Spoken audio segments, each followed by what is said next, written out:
The boys are happy to get out, back out on the ice. You can see TJ, Charlie's in on the bank there somewhere, looking for squirrel nests. There's something over there that he's always going over to. I can't even make him out. Where did he go?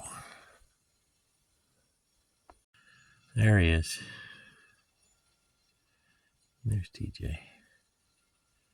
I gotta go sideways. There. Oh. I don't think they'll be out very long. It's like minus 12 without the wind chill.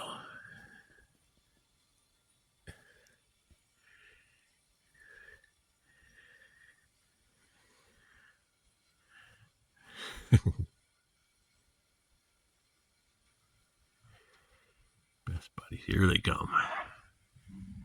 Nope.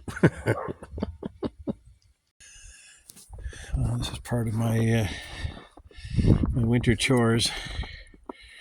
As I go a couple towns over when I do some shopping for food, and they've got a natural spring there. Apparently, it's an artesian well, so I fill up my water jugs. I've had to buy through the winter. I have to buy caps. It's probably a good idea anyway, but yeah, because these tip over. I tie them down on the ATV in the summer, but in the winter I got to do this, and they spill. There. That wasn't easy. That was a lot of weight. Yeah, we're in the middle of a cold snap. It's minus 12 without the wind chill, and it's quite the wind chill. See the flag.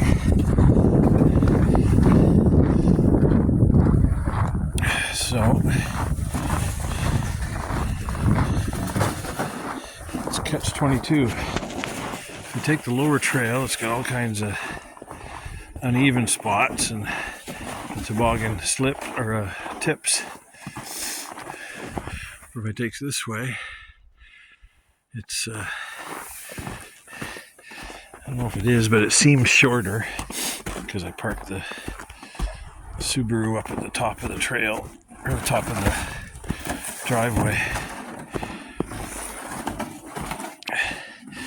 And if I take this little loop, I avoid that big hill on the other trail there.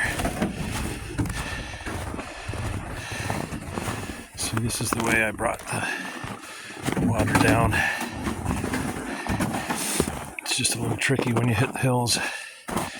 I gotta tie a rope on the back of this toboggan so that I can hold onto it and lower it down. Almost went flying there a couple of times.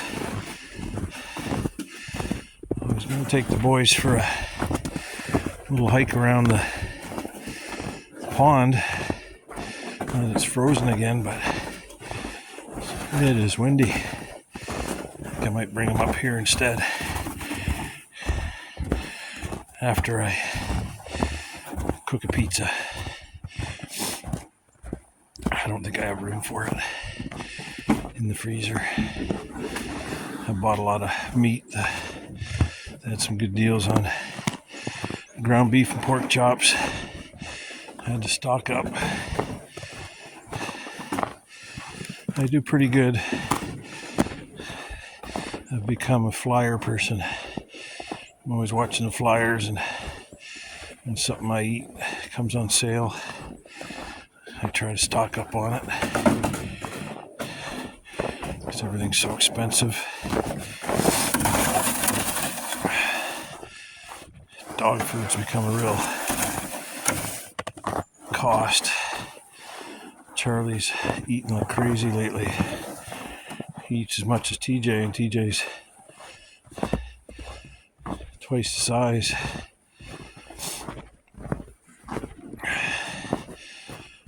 So Yeah. Blah, blah, blah. It's amazing that never freezes over completely.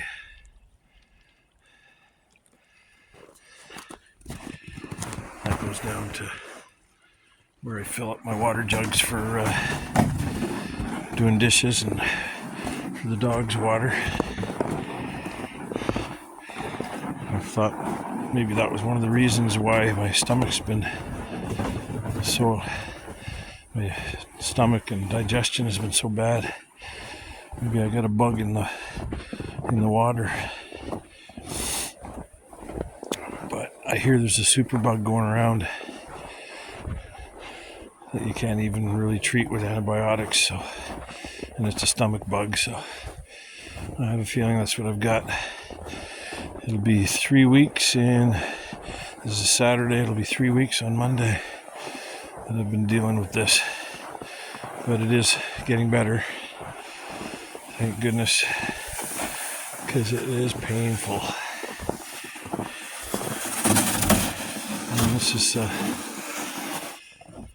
latest thing I've got to deal with is my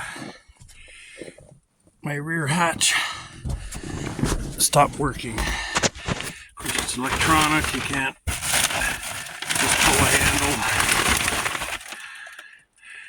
Oh God. Yeah, I discovered it's not great, I can just hit it with a stick, but it only half unlatches. So I'm gonna start having to put my seats flat, I think. Oh, there. Oh. So that I can get at that.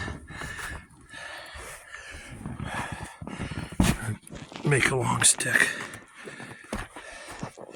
That I can get at it and push the hatch open, maybe, I don't know. Almost seems like I'd have to do it. Have one stick to unlatch and another stick to push. Cars are such a pain in the ass. I was reading up on it. I can't just change the button. There's a button up in here. I'm pretty sure that's what it is. But it's a wiring harness that includes the lights for the license plate, the button. So hopefully that's not going to make it really expensive. I was trying running it without the latch on it, but the hatch was just bouncing around too much and making a racket. It wasn't opening or anything, but and I took it down. I took the latch down to the cabin and tried it, since I've got a 12-volt system down there for my lights and whatnot. I tried just jumping it with some wires to see if, because I didn't know if it was the motor in the latch that wasn't working or the latch itself. I didn't want to spend money on something I didn't have to replace, but I think I zapped something in the latch now. So I've probably buggered it too, so now I've just cost myself more money. But I'll buy a latch first, try it. If it doesn't work, then I'll buy the button with the wiring harness.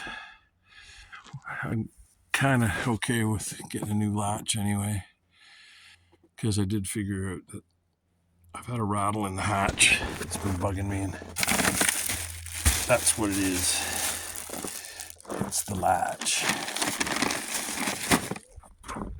So if I get a new latch, that'll get rid of that nuisance. But I bet you I'm gonna be spending $200 to $400. That'll probably be 100 and change, and the button and the harness will be 100 and change, couple hundred, I bet. Nothing's cheap. Okay, ready for trip number 2.